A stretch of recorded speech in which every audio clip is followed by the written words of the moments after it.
27 April 2026 barangkali menjadi momen yang tidak akan terlupakan bagi keluarga korban kecelakaan kereta rel listrik dengan kereta Bromo Anggrek yang membuat luka dengan meninggalnya sedikitnya 16 korban jiwa, lebih dari 90 orang terluka, bahkan meninggalkan trauma banyak cerita bagi siapapun yang menyaksikan.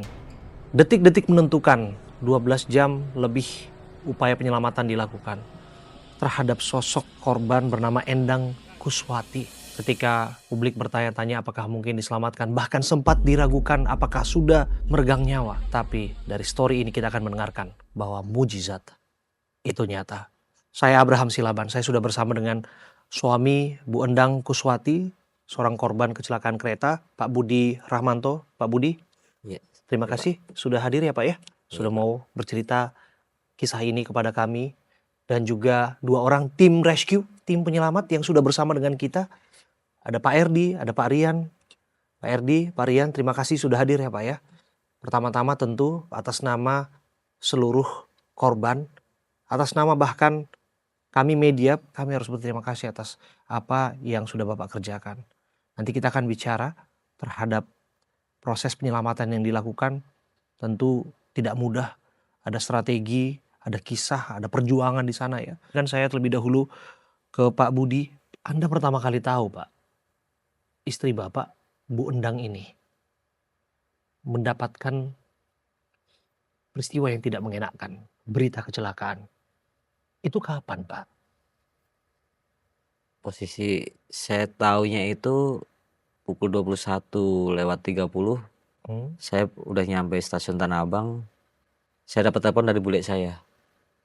Ternyata istri saya itu sempet telepon ke bulenya dan dia cuma bilang, "Bule, aku kecepit, tolong gitu doang, tolong gitu doang." Habis itu udah nggak ada kelanjutan lagi tuh. Hanya satu panggilan telepon itu. Iya, Dan waktu itu bibinya korban, bibi Iya. istri Anda, langsung telepon saya. apa yang disampaikan? "Bud, kamu udah dengar kabar Endang belum?" Hmm. "Kenapa bule?" "Itu keretanya ditabrak gini-gini dan sekarang dia katanya kecepit. Coba deh kamu telepon." Bule coba telepon udah nggak diangkat-angkat lagi. Dari situlah saya juga chat, coba telepon berkali-kali kagak pernah itu. Bener Mbak, nyambung. Cuman tidak pernah ada yang angkat. WA pun checklist 2 doang. Nah dari situ udah mulai nggak tenang dah gitu Pak saya. Begitu nunggu kereta Cikarang nggak lewat-lewat juga posisinya. Ya saya sih kurang tahu ya, ternyata yang kereta Cikarang itu emang bermasalah karena kan faktornya di Bekasi Timur ada kecelakaan itu. Jadi yang lewatnya cuma kereta Bekasi, Oke. Manggarai kayak gitu. Sudah ada dugaan kuat bahwa oke ada kecelakaan. Iya, Dengar info lokasi di Bekasi Timur. Bekasi Timur. Bapak langsung mengarah ke situ ya? Pertama saya langsung naik yang Bekasi dulu. Hmm. Saya kan otomatis dari Bekasi langsung mau naik ojek atau apalah ibarat kata nanti. Ternyata setelah sampai Manggarai itu berhenti lama banget Pak. Padahal itu penumpang udah penuh banget di situ. Berhenti lama, nggak lama ponakan saya telepon. Termasuk om saya. Yang itu. Saya disuruh keluar dari stasiun Manggarai, kita naik mobil aja langsung ke Bekasi Timur. Begitu keluar tol Bekasi Timur itu udah mulai macet Pak. Karena kan mungkin di ujung kan udah blokade polisi atau apa udah mulai jalan udah ditutup-tutup tuh. Akhirnya kita udah bisa dapat parkir di pinggir jalan dulu, kita langsung jalan ke TKP ke tempat apa Bekasi Timur itu, kita langsung ke di situ udah ada suaminya Bule Evi tadi sama anaknya di ruang depan kayak apa ya ruang informasi. Dia udah nanya korban benar atas nama Endang belum ada. Masih kosong tuh Pak, belum ada atas nama Endang. Kita masih nunggu terus tuh, kan katanya masih terus diproses untuk evakuasinya itu untuk penyelamatannya sambil nyari data-data namanya gitu. Setelah sampai jam 1 lewat atau setengah 2 itu kok masih belum ada kabar. Ponakan saya punya inisiatif, akhirnya dia minta tolong wartawan supaya bisa dibawa masuk ke dalam tempat TKP. Oh, Bapak tadinya nyampe di TKP pun direstriksi ya, dibatasi nggak bisa masuk ya Pak Nggak ya? boleh masuk. Oke. Bapak sempat tanya, ini istri saya bagaimana keadaannya, saya dapat info dia telepon tadi terjepit di sana gitu. Iya tetap boleh, belum boleh. Bapak bicara ke siapa waktu itu? Ke bagian petugas Pak, ada tuh yang KAI yang bagian dia itu yang ngizinin masuk sama enggak itu. Petugasnya itu pakai baju KAI aja, kata yang putih-putih gitu. Tidak diperbolehkan. Belum diperbolehkan. Jadi hampir semua keluarga yang menantikan kabar masih menunggu di luar ya, dibatasin karena itu benar-benar ketat, nggak boleh karena katanya itu di atas lagi proses evakuasi biar nggak penuh atau sesek ibarat kata. Awalnya Bapak memang tidak bisa masuk, betul ya Pak ya? Betul, tidak boleh masuk. Akhirnya Bapak punya siasat lewat ponakan ya tadi sebutkan, ponakan saya untuk datang wartawan. Gandeng wartawan. Iya betul. Akhirnya bisa. Bisa tuh ponakan bisa masuk satu orang itu yang minta tolong wartawan tadi. Apa reportnya? Sementara dia masih nyari, kita masih nunggu. Ponakan saya satu lagi yang anaknya Bule Epi, si Dimas, dia itu minta ngajak saya keliling ke rumah sakit tempat korban yang sempat udah dilarikan ke rumah sakit yang terdekat di situ. Iya. Pertama yang saya tuju rumah sakit Bella. Di situ baru masuk 6 pasien, 6 korban lah ibarat kata. Itu nggak ada atas nama Endang. Habis dari rumah sakit Bella, saya lanjut ke rumah sakit RSUD. Di situ emang udah masuk lebih dari 30 korban udah ada yang masuk. Kita tanya ke bagian informasinya, adakah ada sama Endang? Di situ ada, tapi dia itu Yunita Endang. Itu jelas bukan istri saya, kan Yunita Endang. Soalnya istri saya Endang Kuspati. Habis itu kita mau pamit lah. Sebenarnya ke itu. Posisi jam 2 itu udah jam 2.30 Pak. Ponakan saya tahu nelpon yang bisa masuk tadi itu. Mas tolong lihat HP katanya. Itu foto Mbak Endang bukan. Dia tadi berangkat pakai baju apa, berangkat kerja gitu. Otomatis saya keluarin HP lah, saya lihat. Di situ tuh hati langsung berasa Pak, bahwa itu baju yang dipakai berangkat kerja bener. Terus rambutnya itu agak ikal. Tapi kan posisinya dia itu pakai jilbab, saya gituin. Berangkat pakai jilbab ya, saya gituin. Itu jilbab dilepas semua Mas, soalnya dipakai oksigen katanya. Oke, jadi Bapak dapat foto gitu kira-kira? Benar. Bapak dapat foto dan diminta untuk identifikasi. Ini istri Bapak bukan begitu? Iya, dari ponakan saya itu yakinin itu Mbak Endang bukan gitu. Ini Bapak yakini bahwa itu istri Bapak? Sekilas dari baju iya, dari samping iya, terus saya mastiin lagi, ya minta foto mukanya, saya gituin. Oke. Takutnya nanti salah kan, berkata gitu. Ponakan saya juga, lo jangan main-main lo Mas, katanya gitu. Serius lu katanya. Iya lo lihat cari foto mukanya dulu, saya gituin. Nggak lama nongol lagi tuh foto bener-bener mukanya. Masih ada nih HP fotonya Kak. Dari situ langsung dah. Boleh saya lihat fotonya Pak? Posisi itu jam 2.35. Oke Bapak. Ini fotonya. Wah, ini memang ada petugas rescue yang di sini dan menggunakan oksigen ya. Iya, tapi nggak pakai jilbab. Jilbabnya udah nggak. Makanya kan saya. Yang baju apa Pak? Coklat ini Bapak. Yang baju coklat. Oh, tapi kini kan menghadap ke sana ya wajahnya ya. Ya sekilas sedikit, tapi saya ngeliat badan, posisi badannya. Tapi ini baju istri Bapak. Iya. Oke, saya tahu persis ya itu. Oke. Kemudian satu lagi fotonya yang nggak lama dia saya suruh ngirim foto lagi, ngirim yang ini. Saya bilang kurang jelas, gue bilang. Tapi bajunya jelas banget. Tapi kan tengkurap. Oke. Setelahnya ada lagi Pak? Yang lebih meyakinkan yang ini Pak. Setelah foto ini saya baru yakin banget itu istri saya. Oh iya. Dari foto ini Bapak meyakini bahwa iya itu istri saya. Ini istri Bapak. Saya posisi dari RSUD itu langsung nangis Pak. Di motor itu, ponakan saya megangin. Karena kaget apa. Langsung buru-buru lah saya ke stasiun, saya tunjukin ke petugasnya ini istri saya gituin. Baru diizinin masuk Pak. Waktu pertama kali Bapak meyakini bahwa ini foto dan keadaan istri Bapak seperti yang tergambar, apa yang ada di benak Bapak? Wah udah nggak karuan Pak. Pikiran nangis aja Pak, sedih aja tuh. Udah nggak kebayang itu gimana. Itu pengen lihat dari dekat aja intinya gitu aja.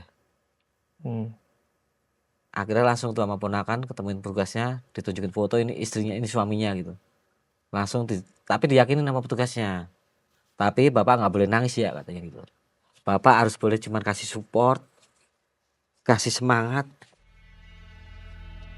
biar istrinya bisa bertahan. Sampai proses evakuasi kelar. Bapak bisa masuk akhirnya Pak? Akhirnya diperbolehkan masuk. Saya aja iya Pak, saya siap segitu. Habis itu langsung ke dalam. Dan untungnya saya diizinin deket dulu Pak. nyamperin istri saya ngelus pundaknya. Dan saya bisikin, dah, ini ayah. Gitu. Terus dia agak noleh dikit kan posisi dia juga susah gerak ya Pak ya. Karena cuman dikit aja dia itu bisa gerak posisinya. Karena tangan sama kaki kejepit. Tangannya diulurin, dia itu bisa genggam tangan saya. Sampai saya itu kayak nangis dikit gitu, Pak kata. Istri Bapak dalam keadaan terjepit nggak membalas, nggak bisa ngomong karena posisi oksigen. Oksigen, oke. Tapi hanya bisa menangis. Iya, sambil ngeliat dia. Terus saya bilang, dah semangat. Bismillah, kuat, dah bisa. Ingat anak di kampung saya gitu. Punya anak berapa Pak? Alhamdulillah 2 Pak. 2. Usia berapa Pak? Yang gede kelas 6 masih kecil. Dan yang kecil kelas 1. Oh masih kecil-kecil ya? Iya. Nah, Bapak lihat waktu itu kondisi istri Bapak dalam keadaan seperti apa Pak? Saya lihat itu dia itu udah kayak lemes banget. Karena udah nggak gitu, tangannya udah itu, kakinya yang satu dari tahan yang buat nahan biar nggak itu ibarat kata. Terus dia cuma bisa gulas gini. Karena emang ruang gerak udah nggak bisa, dia itu udah kejepit paling belakang. Depannya kan udah 4 orang tuh, dia yang paling belakang. Di sini udah kelihatan kepala lokomotif Argo Bromo-nya itu. Udah deket banget sama dia itu. Ibarat kata cuma jarak 20 cm lah dari kepala Argo Bromo ke istri saya itu. Jaraknya hanya 20 cm Pak? Iya, kira-kira jarak segitu doang. Istri Bapak ada di gerbong berapa Pak? Justru dia kan di gerbong wanita kan paling belakang tuh. Di gerbong terakhir itu ya Pak ya? Iya. Dan saya juga herannya itu kepala lokomotif Argo Bromo itu bisa nembus hampir 3/4 gerbong wanita itu. Bapak bertahan berarti di situ ya Pak ya? Saya temenin terus sampai proses kelar. Tapi di saat sekuat-kuatnya orang Pak, pasti akan mau nangis juga kan. Di saat mau nangis saya izin dulu. Saya keluar dulu sebentar buat nyari angin alasannya. Saya menenangin diri dulu. Udah tenang, saya balik lagi ke dalam. Temenin lagi. Dari tangga itu posisi. Emang kita kan gak boleh deket. Kita cuma suruh di tangga. Di situ udah saya baca Al-Fatihah lah, baca doa apa yang penting biar istri saya itu selamat. Disebutkan ada mertua Bapak juga tuh yang ada di sana untuk yang bantu om saya itu, nolong dan lain sebagainya gitu. Itu dia nunggu di luar Pak. Karena kan beliau udah tua, kasihan lah. Kita selalu di mobil aja nunggunya. Iya, itu pasti sangat susah ya. Siapapun pasti akan ada dalam keadaan gundah gulana, dalam kondisi traumatik ya. Iya. Kalau orang mengatakan bahwa yang sangat menyakitkan adalah posisi yang terjepit. Tapi harus bisa dipahami juga. Seseorang yang mendampinginya. Seorang suami yang punya anak masih kecil ya. Tentu juga ada dalam keadaan batin yang gak mudah ya Pak. Gak gampang tertekan betul ya Pak ya. Dalam keadaan bahwa bagaimana nasib istri Bapak begitu ya Pak ya. Iya. Pak Erdi dan Pak Rian juga ada bersama-sama di sana ya. Iya. Pak Erdi, Pak Rian. Tim SAR Jakarta unit Bekasi ya Pak ya. Ada membersamai tim secara keseluruhan di sana untuk melakukan evakuasi. Dan Bu Endang ini Pak, betul Pak Erdi ini adalah korban terakhir. Korban yang memang sulit untuk dievakuasi Pak. Untuk Bu Endang ini kita berhasil mengevakuasi pada pukul 07.25. 07.25? Iya. Hampir 12 jam terjebak Pak? Hampir 12 jam terjebak. Karena material yang agak sulit dan posisinya pun di paling belakang. Itu membuat kita agak kesulitan untuk mengevakuasi. Karena kita tidak bisa memilih siapa duluan yang akan dievakuasi. Tergantung posisi, kondisi pada saat kereta itu, pada saat kita bongkar sedikit demi sedikit akan kita potong-potong. Jadi kita nggak bisa memilih apakah Bu Endang duluan atau siapa duluan. Tapi karena Bu Endang paling belakang dan kondisinya agak sulit untuk dievakuasi. Jadi Bu Endang masuklah paling belakang dievakuasinya. Skala prioritasnya dibuat atas dasar apa itu Pak Erdi ketika di lapangan? Tentu Pak Budi berharap bahwa bagaimanapun istri beliau lah yang pertama untuk diselamatkan. Jadi, atau korban lainnya juga pasti meminta demikian. Iya. Bahkan loh Pak, ada juga yang bilang kok lama banget tuh Pak penyelamatannya. Kita datang, kita tuh merespon semua korban. Ternyata hanya 5 orang yang merespon.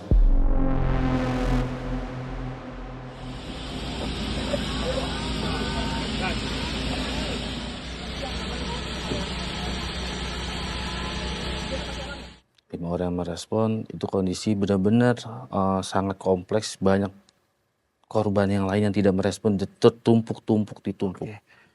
Jadi pada saat kita merespon, ternyata 5 orang, langsung kita koordinasi dengan pihak kesehatan.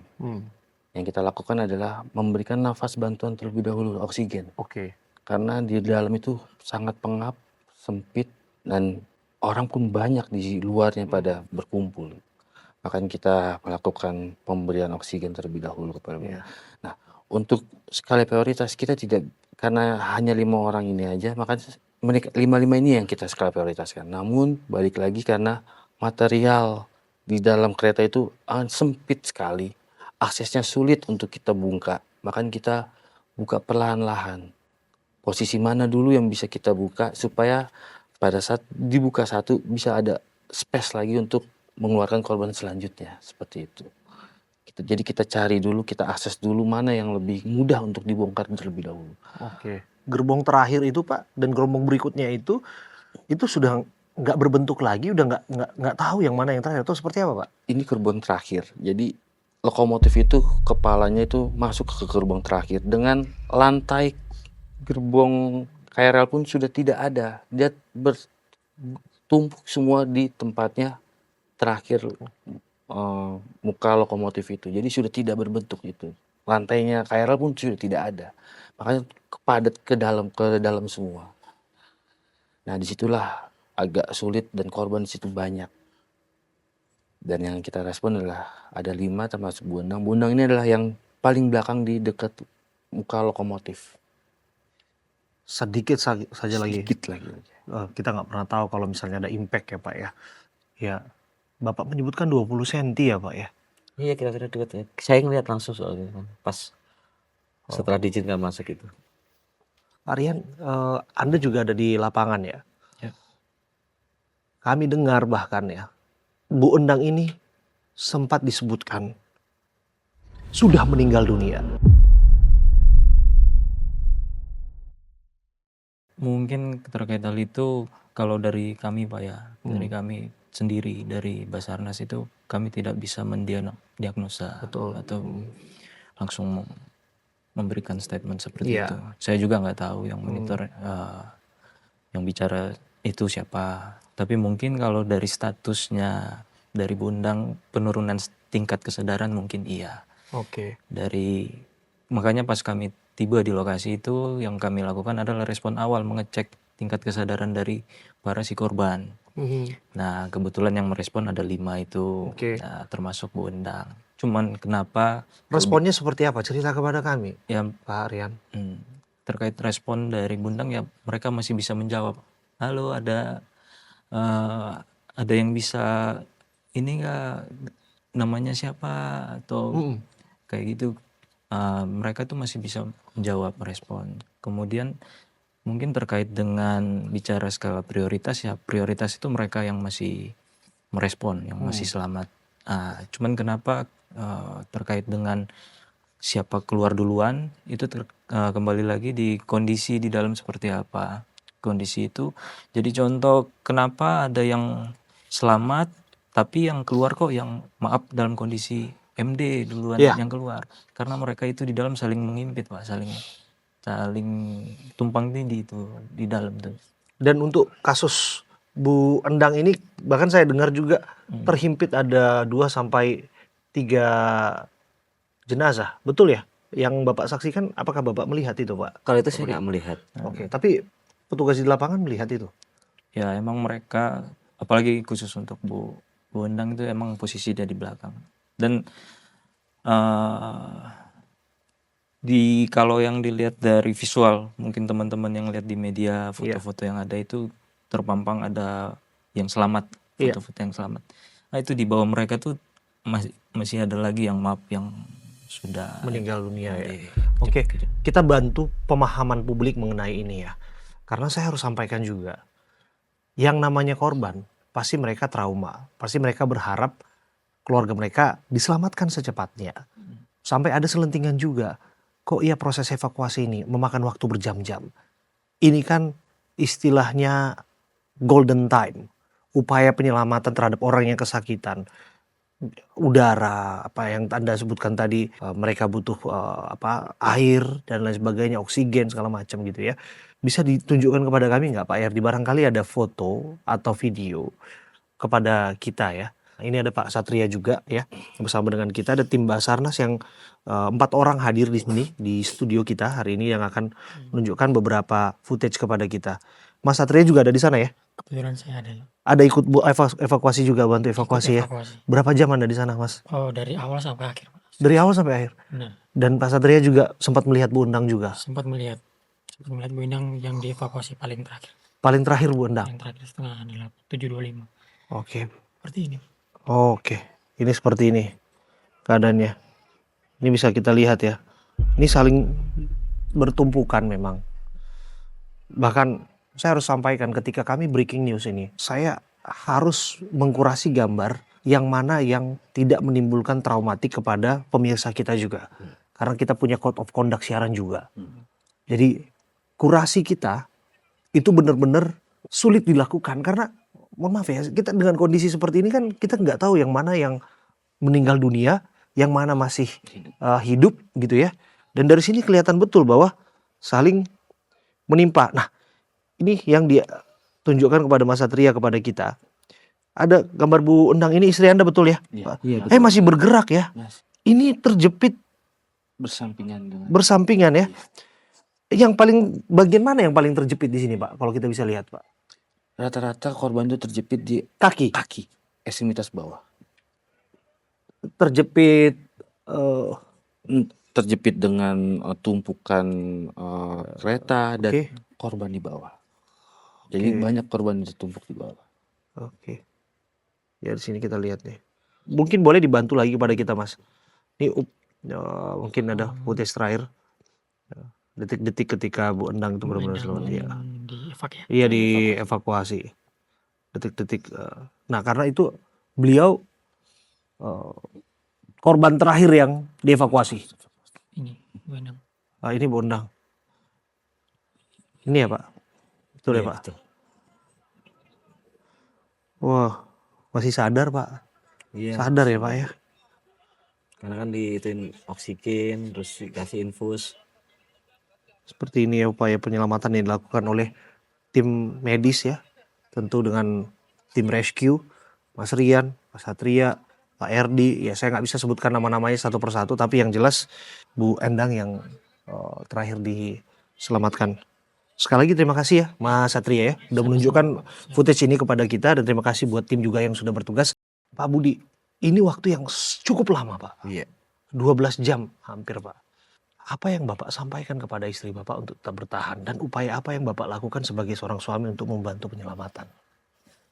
Yang pertama tadi setelah diizinkan mendekat, saya cuma pesan sama dia, Bismillah, yang kuat ingat anak. Mungkin dengan kata anak itu akan memberi motivasi yang besar bagi seorang ibu. Habis itu kan kita udah nggak boleh dekat lagi Pak. Kita kan harus suruh mundur karena biar nggak mengganggu Aktivitas. proses tim SAR-nya buat nyelamatin korban yang di dalam. Oke. Dari situ kita bantu dengan doa aja udah sebisa kita. Bu Endang ini seorang pekerja ya Pak ya? Iya betul, pekerja. Di mana Pak? Di Pasar Baru Pak. Di Pasar Baru. Iya. Pak, kalau dalam kondisi seperti ini Pak Erdi, bagaimana memastikan ini kan support system yang dibutuhkan Pak. Dan keluarganya hadir di sana betul ya Pak ya? Betul. Bagaimana memastikan bahwa kapan Pak Budi selaku suami bisa mendekat dan memotivasi dan kapan beliau harus direstriksi, dibatasi dan tidak mengganggu jalannya proses evakuasi. Ya, mungkin kalau untuk pihak keluarga ya. Iya. Karena kita juga tahu gimana rasanya pihak keluarga seperti apa melihat proses evakuasinya itu. Jadi mungkin ya kita kasih waktu dulu sebentar mereka untuk kasih dukungan moral kepada korban. Percayakan kepada kami sebagai tim rescue untuk secepatnya kami evakuasi. Karena kami yakin dengan doanya keluarga proses evakuasi ini bisa cepat selesai. Dan kami pun merasakan seperti apa di dalam tuh teriakan dari pihak keluarga, teriakan dari korban. Pak tolong cepat, Pak tolong cepat. Itu yang membuat kami yakin kami bisa untuk cepat mengevakuasi 5 orang ini. Seperti itu. Rasa kami itu jadi termotivasi kami juga untuk golden time kami harus lebih cepat lagi, lebih akurat lagi, karena semakin banyak pergerakan dari korban, itu akan semakin sakit korban, Pak.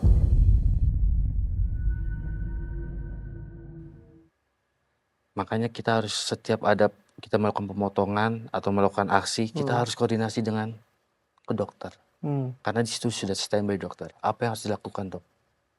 Apakah dikasih obat penenang atau dikasih cairan infus supaya korban ini merasa tenang di dalam. Semakin keluarga tenang, kita juga semakin fokus untuk melakukan evakuasinya. Kalau untuk kasus Bu Undang sendiri diberikan obat penenang juga? Dikasih obat penenang. Karena waktu kita hampir 10 jam. Kalau tidak ada cairan yang masuk di dalam tubuh, mungkin akan kekurangan cairannya. Makanya dokter juga selalu mengasihkan dosis yang tepat. Apa yang harus dilakukan teman-teman dari dinas kesehatan, dari PMI, dia benar-benar melakukan aksi yang benar-benar luar biasa, membantu kita pada saat evakuasi. Mas Rian, tentu nggak mudah ya mengevakuasi korban, dan apalagi kita berinteraksi dengan mereka yang dalam posisi kesakitan. Apa yang mereka sampaikan kepada Mas Rian? Mungkin ada pengalaman yang mau diceritakan. Yang mereka sampaikan pada saat kami di sana, minta tolong Pak, segera keluarkan kami. Tarik aja kami. Seperti itu kira-kira. Ya, saya secara pribadi juga mungkin dalam hati saya, mereka nih berhak untuk bertahan hidup. Tugas saya mengupayakan. Kira-kira seperti itu, Pak. Iya, karena mereka harus hidup, Pak. Ya. Dan mereka harus pulang. Iya. Ada keluarga yang menanti mereka. Mereka harus pulang, Pak. Iya.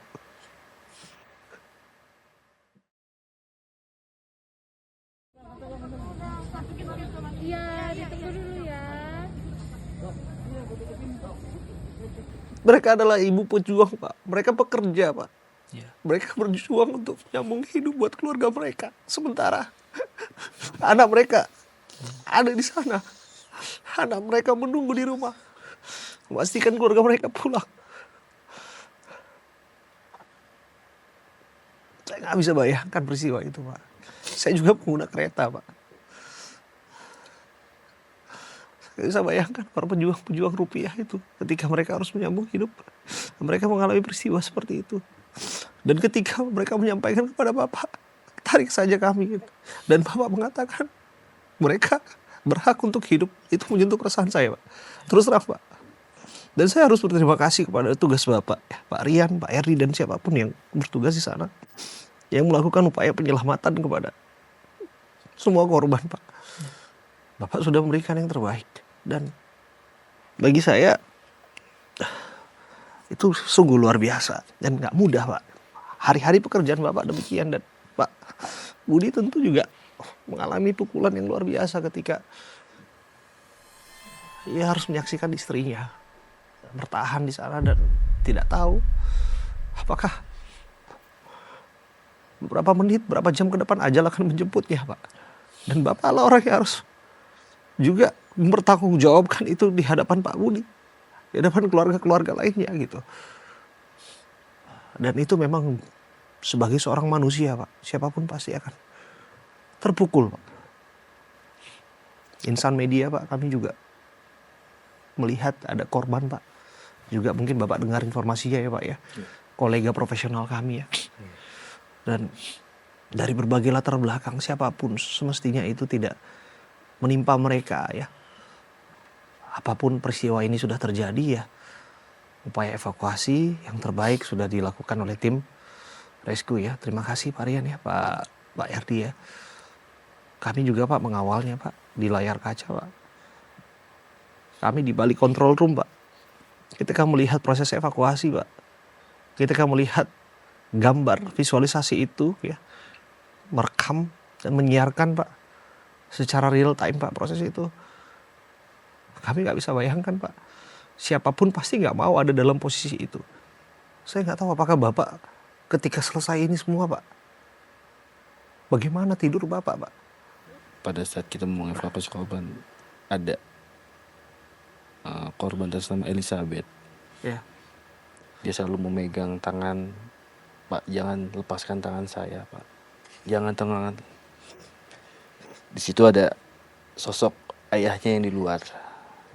Disitulah kita, kita tahu gitu betapa sakitnya. Tapi ya ini yang harus kita lakukan.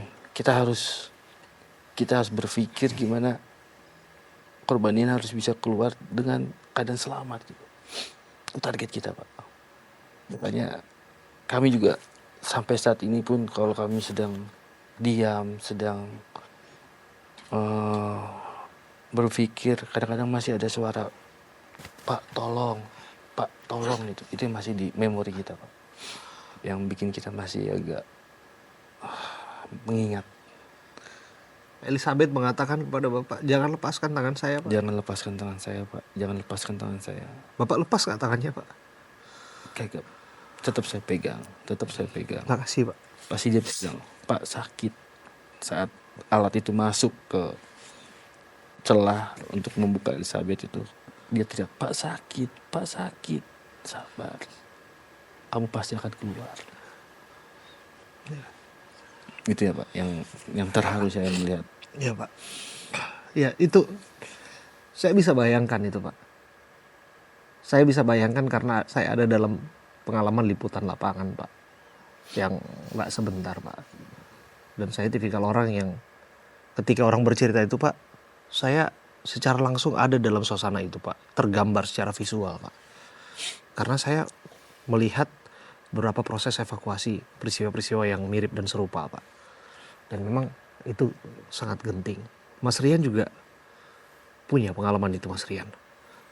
Ada satu korban yang mungkin Mas Rian juga punya kata-kata untuk menguatkan. Ya, ada satu yang namanya atas nama Nurul. Itu dia sampai saya usap-usap kepalanya cenderung.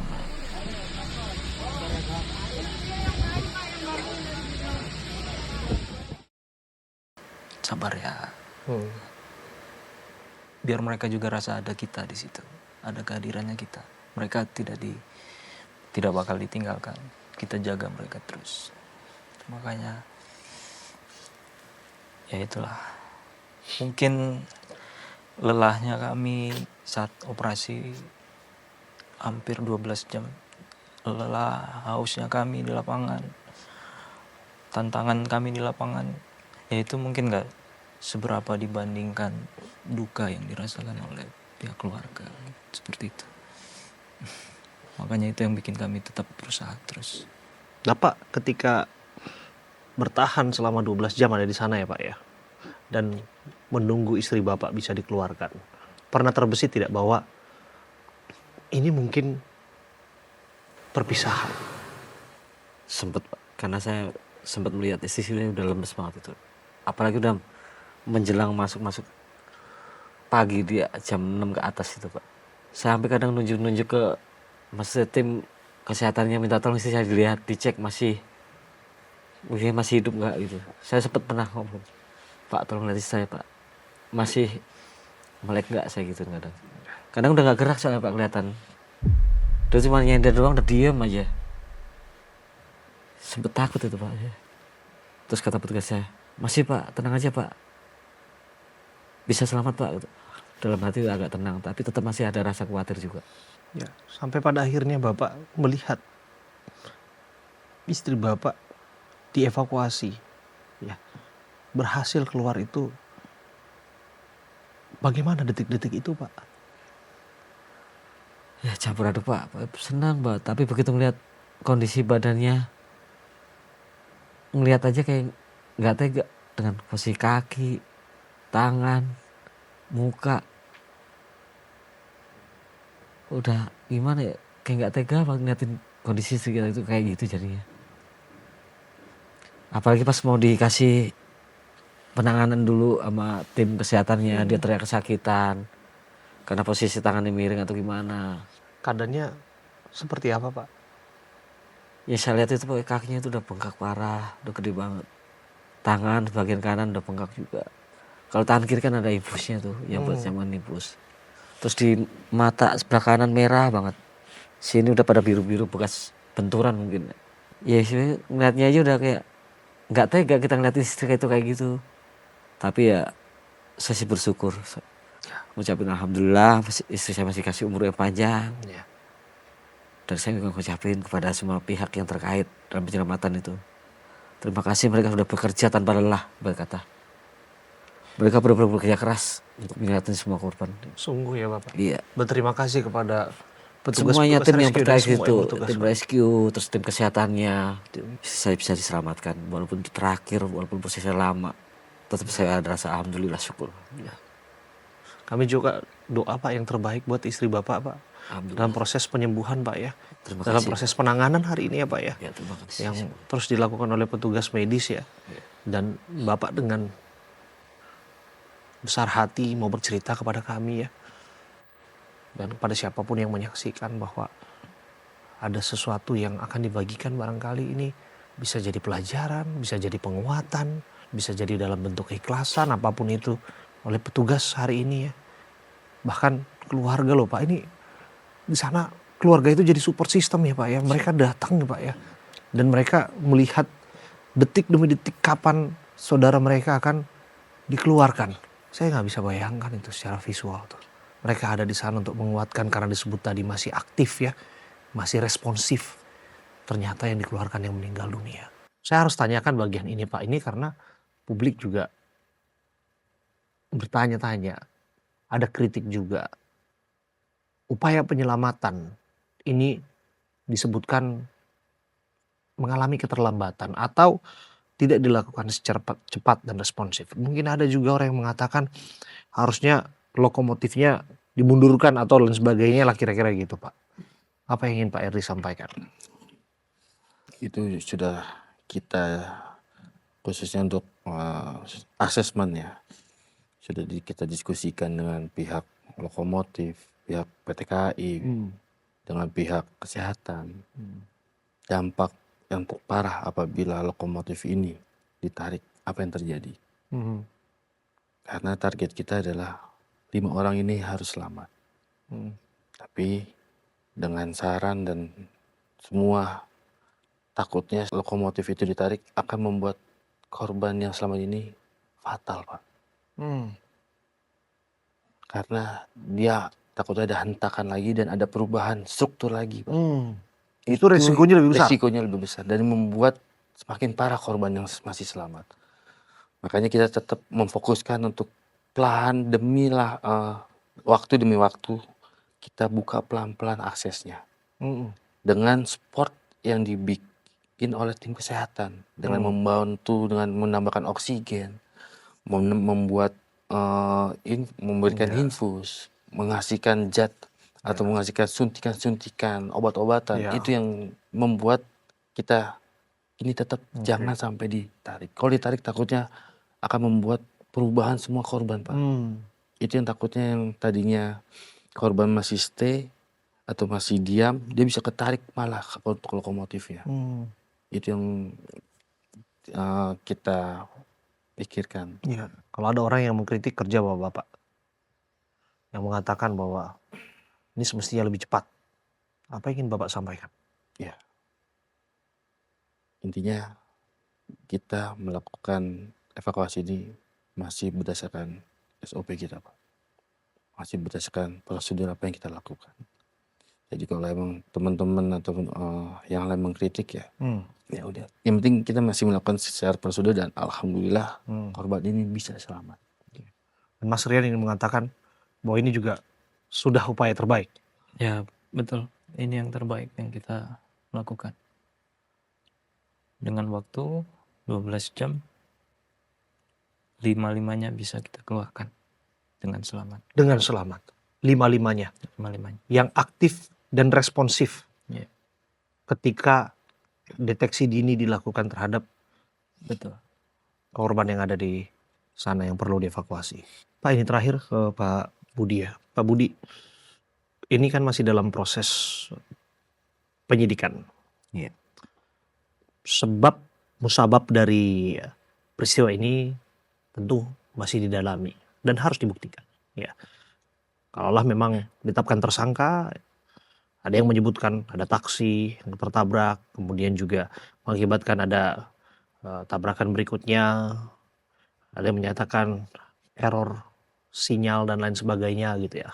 Bapak mau mengatakan apa soal ini, Pak? Soal peristiwa yang semestinya tidak merenggut korban dan tidak menjadikan istri Bapak ada dalam posisi sulit layaknya korban-korban lainnya. Kalau itu saya juga nggak bisa bilang apa-apa karena saya takut. Ibarat kata kan kita nggak ada di lokasi juga. Di satu sisi itu kan udah ada mesti yang ngatur lah untuk kereta itu, udah ada pengaturnya, udah ada yang bagiannya sendiri. Kita nggak bisa ngasih ibarat kata saran atau apapun, kita nggak berani ngasih masukan atau apapun. Ibarat kata kan kita nggak tahu kronologi awal apa akhir gimana. Mudah-mudahan ditangani dengan benar aja ke depannya biar nggak kejadian ini biar nggak terulang lagi aja ibarat kata. Jangan sampai terulang kembali ya, Pak ya. Itu aja yang kita harapin. Dan faktanya ini bukan kejadian yang pertama kali. Bapak juga mendengarkan itu kan. Iya. Ya. Dan proses evakuasi juga ya, juga dilakukan juga dalam beberapa peristiwa kecelakaan kereta yang merenggut nyawa seperti ini. Dan terima kasih ya Pak Budi ya, ini Pak Erdi, Pak Rian. Juga saya harus tanyakan ini mengenai refleksi dari peristiwa ini, Pak. Ketika Bapak sebagai seorang petugas penyelamat di sana, bagaimana upaya penyelamatan itu tidak dilakukan dengan sendirian? Ada saling support di sana dan sebagainya. Bagaimana kita juga berada dalam situasi yang menguatkan, Pak. Menguatkan orang-orang yang bertahan di sana. Bapak sebagai seorang petugas penyelamat, apa yang ingin Bapak sampaikan? Ya, jadi kami juga mengucapkan terima kasih kepada rekan-rekan dan potensi SAR yang tergabung dalam penyelamatan penanganan kecelakaan kereta api ini. Kita tidak akan bisa bekerja sendiri. Kita selalu bersinergi dengan pihak yang lain terkait untuk evakuasi seperti ini. Dan mungkin kedepannya jangan lagi ada lagi kejadian seperti ini lagi. Mas Rian, barangkali ada yang ingin disampaikan juga kepada keluarga korban ini, Mas Rian ya. Mas Rian bagaimanapun bertatapan juga dengan keluarga korban, dengan korban mungkin yang tadi disebutkan namanya ya, atau juga mungkin yang upaya terbaik sudah dilakukan, tapi apa daya ya, itulah kehendak yang kuasa. Ya mungkin kami mengucapkan turut berduka kepada semua keluarga korban, sekaligus permohonan maaf ya, mungkin itulah sebisa yang terbaik yang kami lakukan. Kalaupun nanti ada kritik dari masyarakat terkait kami ya, saya juga ucapkan terima kasih kepada masyarakat. Ya itu udah menjadi tugas kami di lapangan seperti itu ya. Nah, terima kasih aja kepada seluruh unsur yang terlibat. Kalian semua orang-orang hebat. Terima kasih Mas Rian ya. Terima kasih Pak Erdi.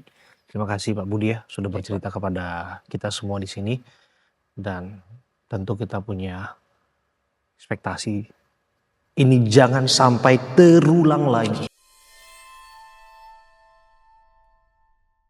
Semestinya keselamatan penumpang adalah hal yang paling dijunjung tinggi dan diutamakan dalam sistem transportasi.